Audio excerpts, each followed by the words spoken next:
Thank you for giving me this opportunity. I too want to congratulate Dr. Dumras, whom I've known for many years, and thank Rita Perez for her presentation. I like the fact that the department is moving to try to help schools and support schools. And I hope at some point the Council on Basic Ed takes up the issue of financial distress, because that is obviously having a strong impact, not only in Philadelphia, where I come from, but across the state. In Philadelphia, there was an article today in the Philadelphia. I'm sorry, I apologize. State your name for the... I'm sorry, my name is Elliot. I will do that. I will do that. This is really not my remarks. This is off the cuff until they get passed around. But I will do that, I promise you. In the Philadelphia Inquirer today, there was an article about counselors. There's at one school in Philadelphia that has one counselor for 3,000 children. The school that I volunteer at has a counselor half a day, a high school that has a counselor half a day a week. And so we're in pretty big financial distress. Title I funds have been cut dramatically. And so a lot of the support systems that were talked about today would be very difficult to do across the state because of the financial distress.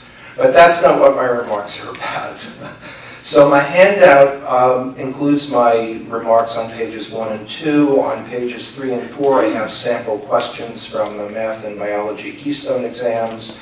And page 5 is an article that has some information about some things that are happening in other states with respect to things like Keystone exams, test requirements. So I'm going to discuss all of this in my testimony. So my name is Elliot Seif, and I'm a longtime Pennsylvania educator, currently retired, who continues to be active in the education community and to write a lot about what it means to educate children in a 21st century world. I'm testifying about the Chapter 4 revisions today before the Council of Basic Education, since I could not attend the State Board meeting tomorrow, and I know many of you will be involved in the discussion tomorrow and in the decisions that are going to be made tomorrow. In previous testimony to the State Board in opposition to the implementation of Keystone exam requirements, I focused on a number of things. The significant problems of using standardized tests as graduation gatekeepers, the duplication of effort, since tests like these are already given to students at the high school level, the high implementation costs for both the state and the schools, the bureaucratic complexity and difficulties of administering the tests, things like 3 times a year, the modular nature of the exams, the difficulties of using them as final exams because of when the tests are going to be given, the need for tutoring, the difficulties of implementing a project for those who fail, and other things as well. The increased dropout rates that will occur, this is to me a very serious problem, once the requirements are in place, the diversion of resources to implement the tests and the time diverted to test prep that deprives students of strong school programs, and more. And all of this on top of the severe budget cuts that have already reduced programs and services in many, if not most, school districts across the state.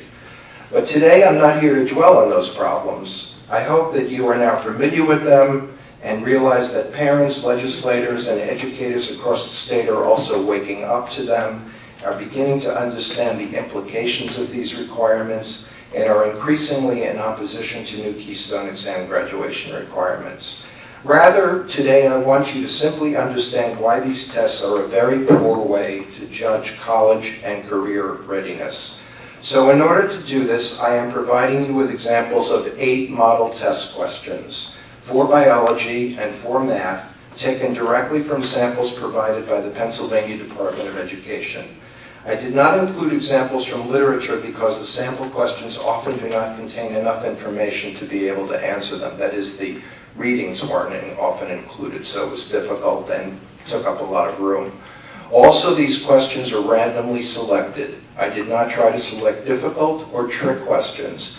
You can yourself look at all the sample questions in booklets provided by PDE if you want to check this out.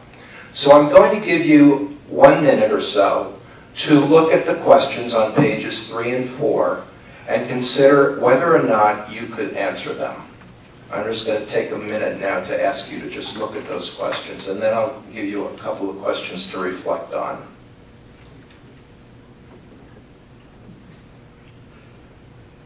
You'll see on page 3 is the math and page 4 is the biology.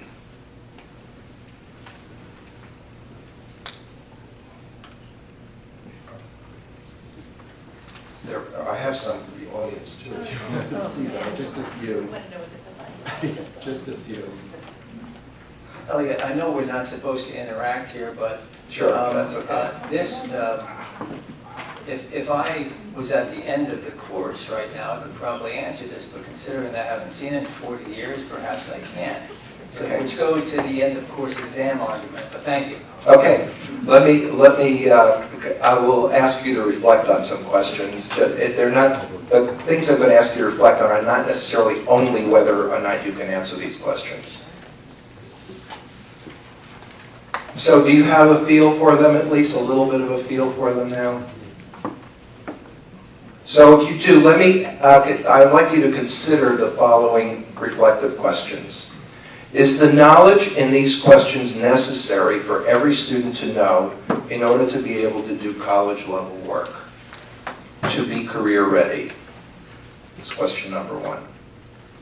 If a student answers these questions correctly, do they demonstrate that they have developed the skills necessary for college work or career opportunities? For example, does correctly answering these questions demonstrate a student's reading comprehension, study skill competence, research skills, writing skills, analysis skills, creativity skills, the ability to work collaboratively? Number 3, if a student answers these questions correctly, does that mean he or she is prepared for college level work? Number 4, if a student does not answer enough of these questions correctly to score proficient on one or more tests, does that mean that he or she is not able to do college level work? In other words, if somebody doesn't score proficient, does that necessarily mean they shouldn't go to college? And 5, if a student is proficient on 2 or of the 3 tests, he or she would not be able to graduate from high school. Does not passing any one of the tests, for example, biology test, mean that a student is unprepared for college level or incapable of career work?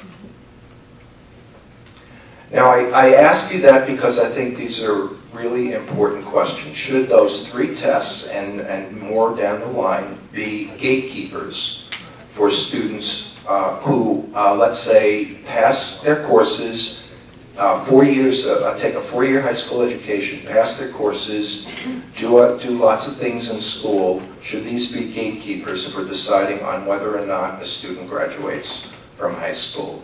If, after reflecting on these Keystone exam sample questions, you still believe that these tests should be a requirement for high school graduation for every student, then go ahead and vote for the Chapter 4 regulation changes tomorrow. But if, like me, you now wonder whether questions like these should be the gatekeepers for graduation for all students, as opposed to 4 years of high school work, tests, papers, projects, etc., perhaps some other accountability issues, which I can get into if you like, then I urge you to start a process to set aside the Keystone exam requirements for graduation so that a different accountability can be put in, a system can be put into place. One that potentially negates 4 years of high school work and does not potentially does not negate 4 years of high school work and does not arbitrarily determine a student's ability to graduate by whether they pass these exams.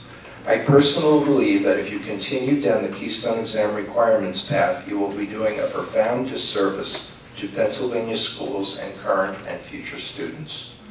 Note, too, that several other states are now beginning to move to eliminate the graduation testing requirements because of the problems they have caused for many students. And I attached an article on page 5 for you to look at, a May article from USA Today. If you wish to further discuss how to raise standards and increase rigor in Pennsylvania schools, I would be glad to do so in the future. I actually think that Dr. Perez's comments give a better example of how to do that in the future than to institute these exams. Thank you for giving me the opportunity to provide these comments to you today. Thank you. Next.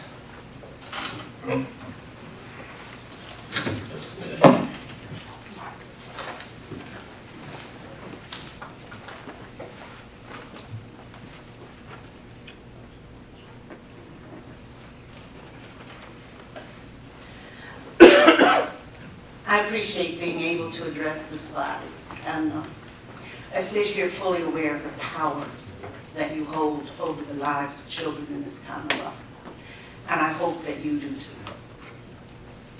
I've come to challenge you as a board to have the courage to remove the Keystone Examinations requirement for high school graduation from Chapter 4. Those of us out in the hinterland, we're always afraid that appointees have been placed to carry out the policy vision of the person who appoints them.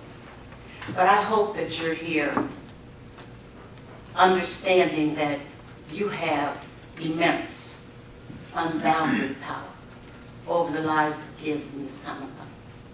And I hope that each of you is weighing your own conscience when you consider what will happen in the society of Pennsylvania if 60% of the kids are pushed out of school with no access to a future.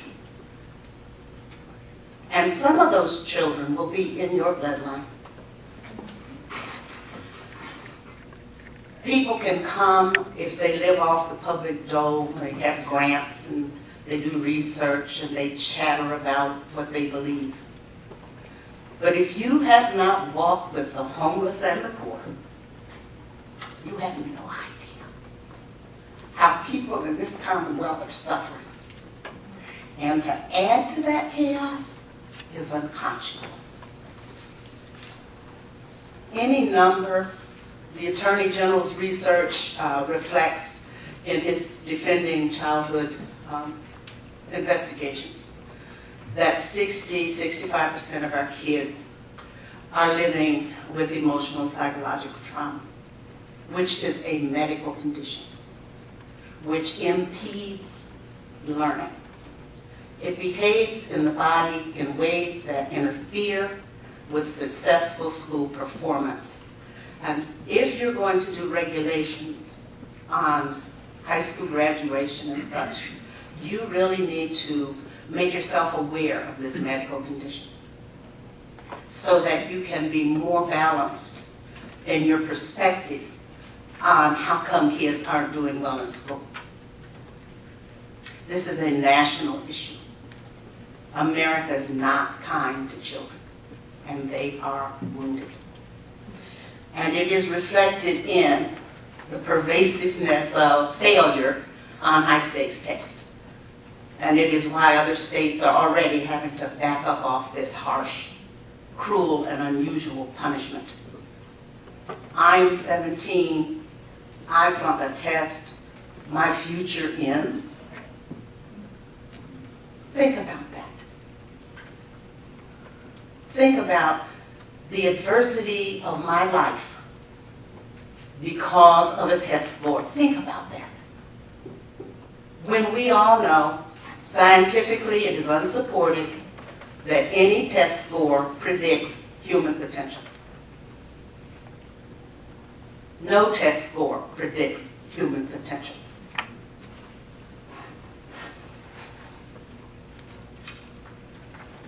I just think I'm finished. I hope you've heard me. Because the families, and they don't all look like me. We had testimony 2 Mondays ago in Tredyffrin Easttown, in the school district where I pay taxes, Narnet Valley. We think we live in heaven. We have everything. We have more tennis courts than most universities. Our kids, because they're worthy and deserving, take the marching band to Australia. We have everything. There is a young white girl there with a 3.97 high school Q who cannot pass the algebra test. She has taken it twice. She will not get a diploma. If she takes the project option, her diploma will be stamped project. The Haitians just got peasant off their birth certificate. We're going to start stamping our children project. It's another form almost of eugenics. Like, we can sort superior people from inferior people by giving them a rigorous test. Life is a rigorous test. None of us were at 17 who we are today. And I just challenge you to have the courage to protect the children. Protect the children. Thank you. Thank you, Max.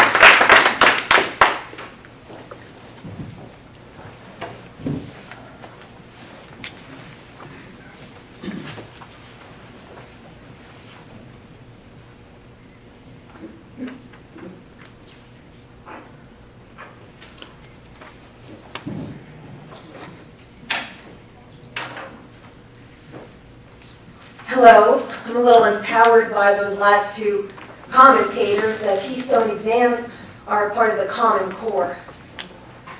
My name is Lois Kaneshiki, Kaneshiki. I live in the Hollidaysburg Area School District in Blair County, and I'm associated with Pennsylvanians Against Common Core, but my comments are my own. This wasn't in my original comments, but I was a little shocked to hear we're doing a study on mandating dating violence education when the Common Core dictates the standards and we only have 15% leeway on what else we can teach. So why would we include mandating dating violence education unless it's part of the core that I haven't read yet? The first statement in the Chapter 4 revision states in bold capital letters, applicable only to the public schools of the Commonwealth. But the tests will be applicable to everyone. Everyone will have to take the Keystone exams. Everyone will have to take the Common Core aligned high school graduation test. Everyone in education knows that it is the high stakes assessments that drive curriculum. Therefore, when you say the core will only be applicable to public schools, it may be technically true, but in practice, it is extremely misleading, if not an outright falsehood. So, after multiple assessments throughout a student's public school experience, you're still not confident that the student has gained proficiency in his courses of study. After he has spent half his life with the trained professionals and has supposedly passed every academic year, you are still going to require yet one more test before he graduates. Why? Our students are already taking SATs, ACTs, Keystones, AP exams.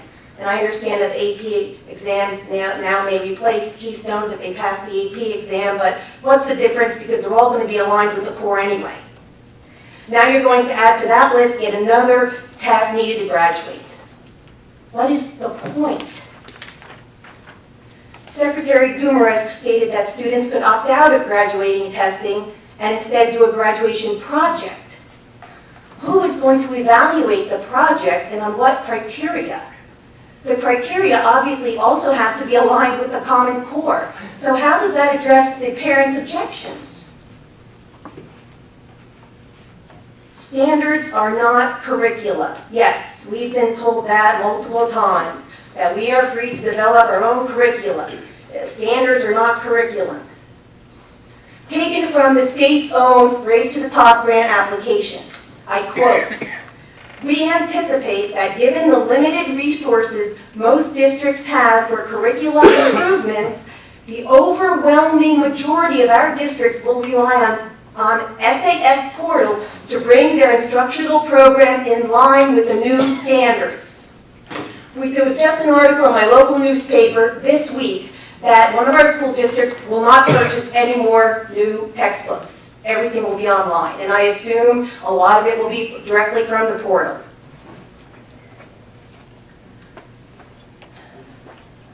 The department shall not collect personal family data due to the implementation of Pennsylvania core standards contained in Appendix A2. That's from the Chapter 4 revisions.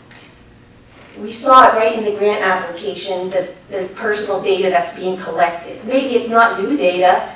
You're going to be collecting personal data. So don't tell the people you're not collecting personal data. Let's be honest. Let's show them what we signed in the previous grant applications.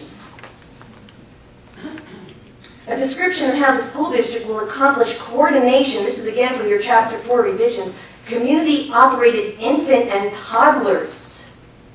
Okay? This is public education. Now we're going down to infant and toddlers. Where are those resources going to come from? What intervention does the public sector have in the lives of infant and toddlers? That's startling to me. And that's part of, I know it's part of the core. The idea that there is a need for new standards and that this is going to improve upon our current failing system is a red herring. We still have not been told what was wrong with the old standards. Some of you may be aware of, unfortunately Senator Dinniman is not here today, but years ago in his school district, they determined that the most important thing in education are the quality of the teachers. And they set out, they established a consortium in their IU focused on recruiting the best school teachers in the country to their district. And that's what they did, and they established one of the best school districts in Pennsylvania, if not maybe the country. Because they recognized it wasn't their standards, it was the teachers. And all you have to do is ask any parent that the first thing they do when their kids get their schedule for the next school year is find out what teachers their kids got, because they know it could mean success or failure for their child for the next academic year. Funny how the administrations don't know what teachers are good and bad, but all the parents seem to know. So why are we pretending that we need to get more testing and new nationally aligned standards and an intrusive pre-K through workforce database on our kids? Why did the legislature refuse to enact the governor's request to eliminate the last in, first out system of laying off teachers if teachers must be laid off? Do excellent teachers really need guaranteed tenure? Aren't excellent teachers in such demand that in a free market, headhunters will be fighting to recruit them, offer them more money, and lure them to better working conditions? Who requires tenure and last in, first out? If a school will not serve a student to the parent's satisfaction, why can't that parent pull the student out and send him to another public school of their choosing? Why are families stuck in schools by virtue of their street address? Eliminating forced busing would get rid of these issues. Let the marketplace handle busing. I bet it would be cheaper and serve the public better. How would you like it if you were forced to shop at a location by virtue of your street address? You would resent it immensely, and you would probably be moved to take some action against such an inane policy. And that's not nearly as important as a child's education, is it? At the last Senate hearing, the panel was asked about costs of Common Core implementation, and there was no answer given.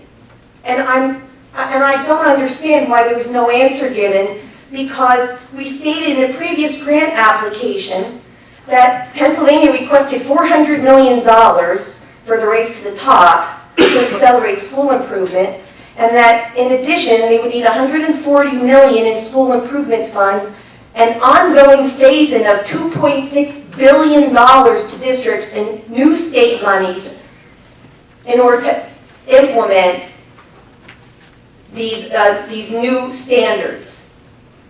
So that's over $3 billion stated in the Race to the Top application, yet we couldn't give any answer of what it was going to cost to implement Common Core.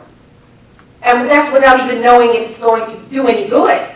Because when we filled out these applications, we didn't even know what the standards were, which is why the Secretary of Education in Texas turned it down.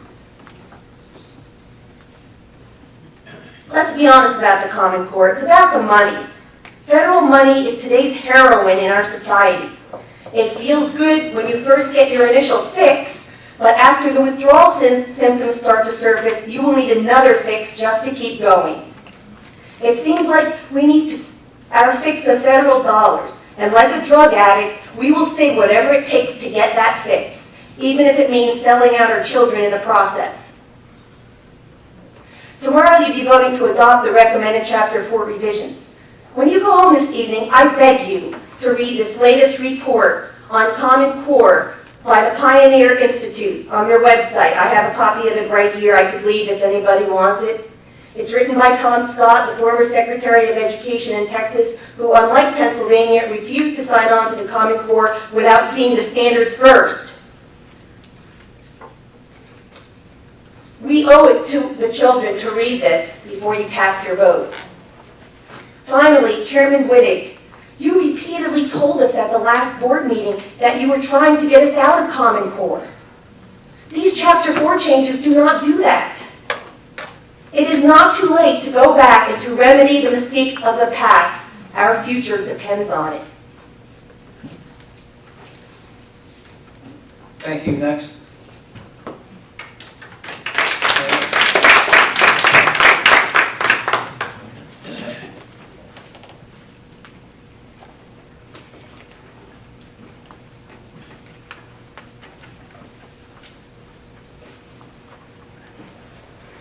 Thank you. To address you again, and it's not a bathroom break. So thank you. I have papers for you, which I'll hand out afterwards, if I may. I'm just going to hit some highlights of the papers I'd like you to look at before voting for Chapter 4 of Common Core. I have gone. Janice Bowman. I have gone to the meetings before, or also watched it on the internet. I'd like to answer some questions that weren't answered dealing with Common Core. It was stated that Pennsylvania Academy standards, academic standards, is not Common Core.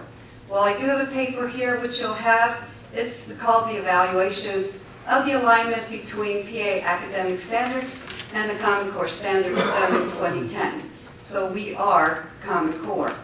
I only did one page. You can look it up on the internet. You'll be getting that copy. The next thing I want to bring up that we do have data information, which we're told, no, we're not data mining, it's not personal, all that. And I did find a study you might want to look at called Alignment and the States. 3 approaches to aligning national assessment of educational progress with state assessment, other assessments, and standards. I gave you a copy of that. You can look it up. So we are data mining, and this will explain the several different methods. The next thing I gave you some information on who is behind Common Core. One of the debates, we were told we're picking on Bill Gates and all the other people, putting money into the program, and where does the money come from? I gave you information who wrote it. It is not people like you're saying. Here's the information, here's the money source. You will have that. That's the third part of the sheets that I'm giving you. Now, where is the money, the cost factor? We don't hear about the cost, which Lois brought up. I actually did a study for Allentown, which Rita should know, on what it cost us. This report was called the Academic Standards and Assessment Midway Point Review. Now, there are 2 assessments that were done per schools where the money came from. It's on the very back here.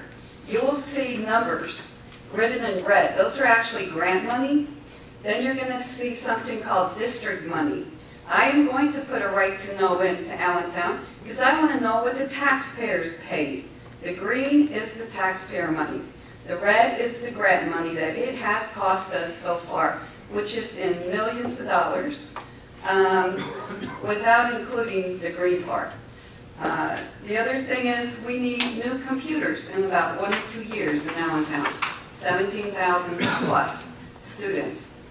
I don't know where they're going to get the money, so I don't know how you can even implement a program that needs computers for children, and you can't afford the computers every so many years. That's a cost factor we don't even talk about.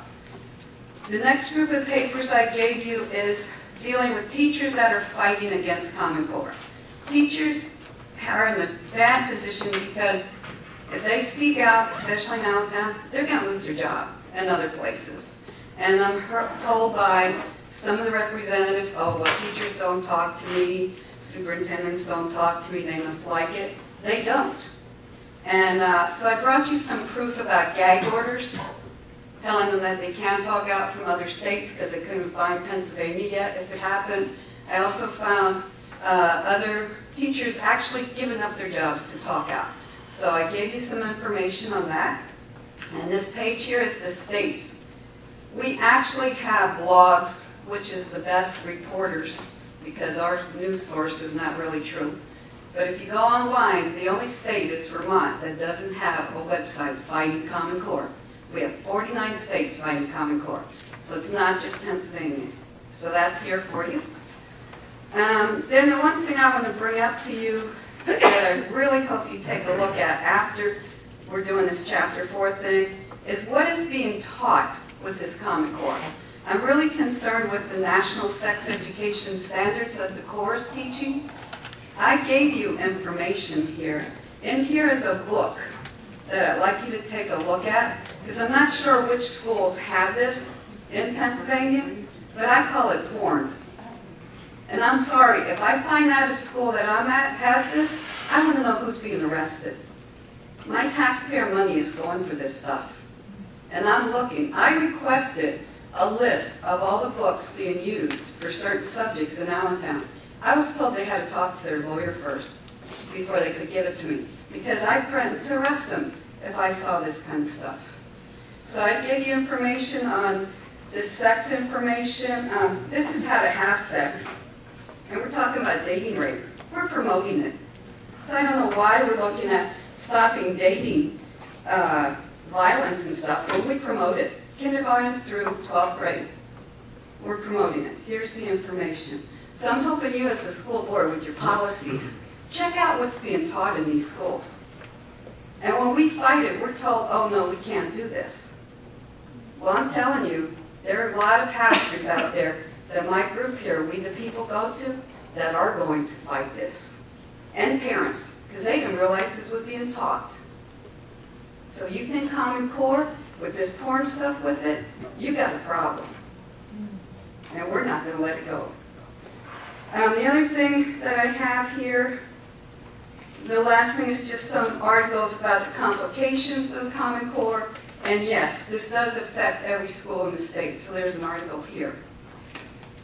Basically, what I see us doing is just tearing our system apart.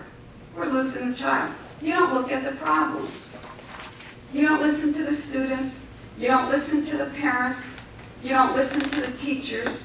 You just want to say, well, the money's here, we can do this. And where the money's coming from is the ones making the programs.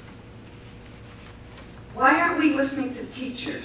Why aren't we listening to students and parents or taxpayers? Personally, I think these are going to have to start because we're not giving up. And we are not just this couple in the room. We are thousands and millions across the United States. This is the one thing that put us together. And isn't it kind of ironic? What's the date? 9/11. 9/11 happened, we united. Well, this is our 9/11. Cut the porn, cut the standard testing. And did you ever actually look at what you're doing according to Chapter 4? 5 plus 5 doesn't have to equal 10. It can be 9 or 11 if you can explain how you got it. I'm sorry, 5 plus 5 will always be 10 in my book. How do they give you change? Go to McDonald's and see somebody that don't know how to get change. That's Common Core. We're going to give them a project, or we're going to weigh them through. How can you justify that? That's not education. Education is knowing what's right and what's right and what's wrong is wrong. And helping them to get to that point and doing the best they can. Not passing them on because 11 is close to 10. So I'm sorry, I just hope that this 9/11 don't crash us like the towers coming down, that youth will go home, take a look at it. I don't expect you to read everything because it's a lot, but at least take a look at it and get an idea. Common Core is not good for Pennsylvania. It's going to break us where we're already broken. And here are the facts. So I hope you take a look. Thank you for letting me share with you, and I'll pass the papers now to you, so if there's anything else. I'll get them from you. I'll collect Oh, them you and will? pass them out. Thank you. Yes. I would like to ask a quick question. Or no? Well, you can. but- Very quick question. Is your position that you would like to go back to the former way of testing, or is it that you emphasize that, or is it a different position? The position on testing I'm looking at is that Pennsylvania takes their own standardized testing, not hooked to national testing. And I think you do have to have a basic understanding of what's being tested in your thing, but not a national testing. Thank you. Thank you. Next.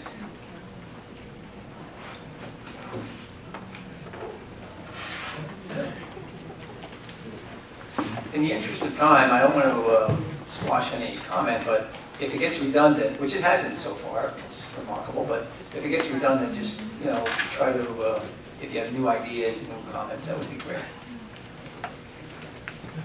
I'm here for finding our head. Yes, you are. Okay. Again, my name is Susan Buzzin, and I am from Chester County. And I do have 2 questions that I would like, hopefully, to be addressed. I pay local school taxes, and up until now, I feel as though I have been represented and listened to in my school district. How are we, as members of these school districts, supposed to have our grievances heard when the federal government will be largely in control of what our kids learn? Is this not taxation and education without representation? My second point in question is, the Department of Education says that data mining will be part of the core curriculum. In 2010, the National Center for Education Statistics released a brief called Guidance for Statewide Longitudinal Data Systems, or SLDS for short, which formulated a detailed plan for data stewardship in education. This includes extracting personally identifiable information that includes parents' names, address, social security number, date of birth, place of birth, and mother's maiden name. But according to the SLDS brief, quote, sensitive information will also be extracted which delves into the intimate details of students' lives, such as political affiliations or beliefs of the student or parents, mental and psychological problems of the student or the student's family, sex behavior or attitudes, illegal, antisocial, self-incriminating, and demeaning behavior, critical appraisals of individuals with whom respondents have close family relationships, legally recognized privileged or analogous relationships, such as those of lawyers, physicians, and ministers, religious practices, affiliation, beliefs of the student or the student's parents, the income of the family. In a recent report by the Department of Education, they emphasized the use of, quote, facial recognition cameras, posture analysis, chairs, pressure mouse, and wireless skin sensors to be used for the garnering of information from children in grades K through 12. I find this alarmingly intrusive and Orwellian. I want to be 100% certain that my children's information is not sold to third-party entities. For example, the Bill and Melinda Gates Foundation, which largely funds the Common Core initiative. In closing, I just want to say that I'm a very concerned parent, and I plead with you to consider what I have said today, and to please say no to Common Core. Thank you. Thank you. Next.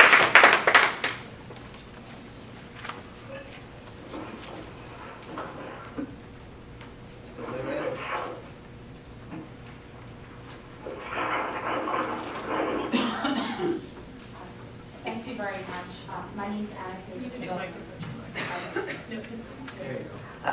Thank you very much. Actually, when I listened to the testimony, Anastasia Probelski, I feel like it is 1984 and the things that people are talking about, honestly, I can't believe, but it's true.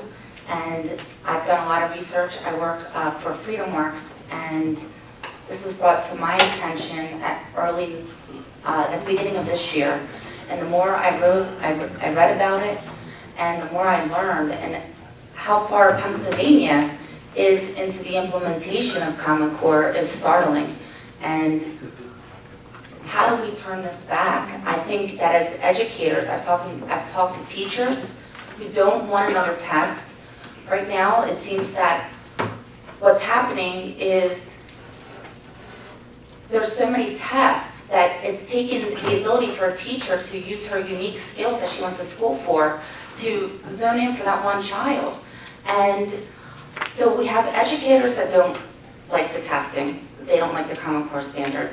You have parents that are concerned that do not like the Common Core standards, and yet it seems that our Commonwealth, without our knowledge, signed up for this a few years ago. And as a parent, I represent a grassroots organization that has 90,000 members in Pennsylvania. On behalf of those members, and as far as the teachers and the people in my community, what do we do to stop the implementation of Common Core? And don't just say, oh, we changed the name so it's not Common Core. We know, we're educated on this, and I know that the parents that I talk to are not going to stop. And I just, that is basically what I want to see as a taxpayer of Pennsylvania. What can we do? What can we do as parents, taxpayers, to stop the implementation of this horrible program?